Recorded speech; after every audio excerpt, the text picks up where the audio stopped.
Hello everybody, welcome back to my channel. Today I am here with some more writing advice. So a lot of people have asked me about writer's block and how to deal.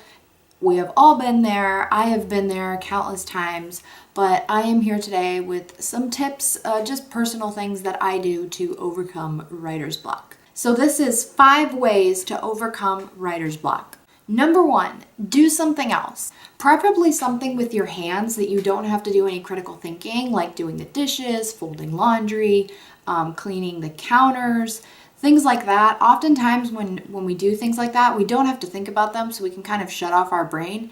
And more often than not, when I'm putting away the dishes from the dishwasher or loading up the dishwasher or folding laundry or doing anything like that, I'm writing in my head anyway. It can really help to get away from either the pen in the notebook or the computer screen with that blinking cursor that just seems to mock you every time it blinks at you. It can just really help, and it helps clear your mind. Number 2, which actually kind of ties into number 1, is take a drive or a walk. Sometimes just getting out in the fresh air and having new scenery can make the world of difference. And oftentimes it's because we've been sitting inside all day, staring at the same wall, staring at the same screen or the same notebook, that we just can't seem to find the right words. A lot of times, even while running errands, I'll be driving in the car and sometimes I will kind of talk out loud just to kind of flush out ideas and to hear them out loud, because it's very different to think of something and think, oh my God, that is such a good idea. But then to say it out loud, it's just a completely different experience.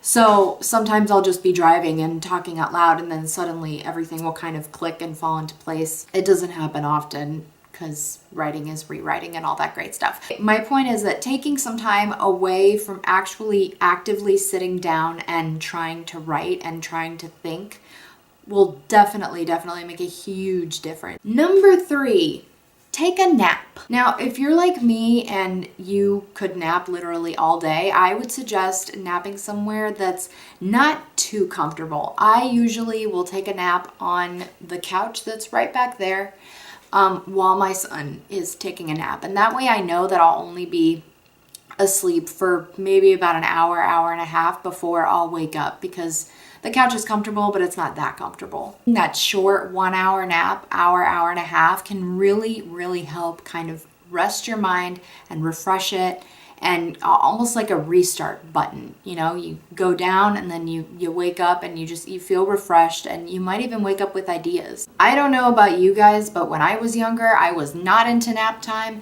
As an adult, I don't know how people get through the day without a nap time. I mean, I could. I've gone through days without naps for years. But lately, especially I'd say this past month, I've been napping while my son naps, and I don't know, like, I had no idea what I was missing.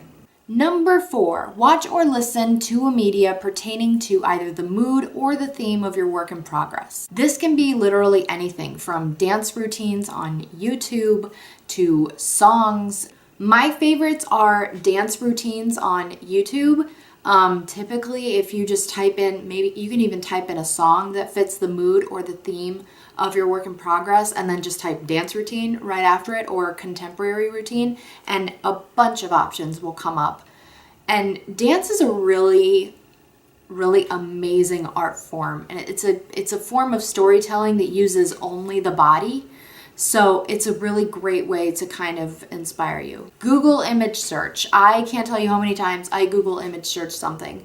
Let's say that I am trying to find the right description for a setting and I can see it in my head, but I can't find the words. I will literally go to Google search and I will type in the most specific search into the search bar, and then I will pick the closest photo to that description that I see in my head, and that's what I will go with. And more often than not, it helps me a lot because I have a visual reference for what I'm trying to describe. Making a playlist for your novel is also a great idea. I know a lot of writers that do this. Make a trailer for your novel. Sometimes having an actual visual that you can see with your eyes for what you already see in your mind can really just rev you up and inspire you to keep the story going. It's not actually something that you're probably going to use after you're finished writing the novel and are trying to market it, but for a visual reference and something that kind of really brings alive what you're trying to get on the page, it works. Watching a Broadway show is also a great medium that can be utilized. And if you can't find the Broadway show, a recording of it, you can always look up Tony performances on YouTube. There are a ton of them. I've done that countless times. I had a work in progress, for example, that I have recently put on hold to write the novel that I am currently writing. But when I was writing that other novel, all I listened to was the In the Heights soundtrack because I felt it. And lastly, number 5, read. Preferably something in your genre just to keep you in that mindset, in that headspace, but literally anything. Reading is essential to growing your imagination. It flexes those muscles. I don't know if you guys have noticed, but the more you read, the better and the more you grow as a writer. So that's all I got for you today, guys. Those are 5 of the ways that I overcome writer's block. If you liked this video, please give it a thumbs up and subscribe to my channel on your way out. What are some of the ways that you overcome your writer's block? Leave them in the comments below. If you have any questions or want to follow my journey in writing my first novel, you can follow me at The Amanda Wilmot, or you can leave your questions in the comments below. For now, I will say adieu. Don't forget to hit the subscribe button on your way out. I post new videos Wednesdays and Fridays, and I will see you next time.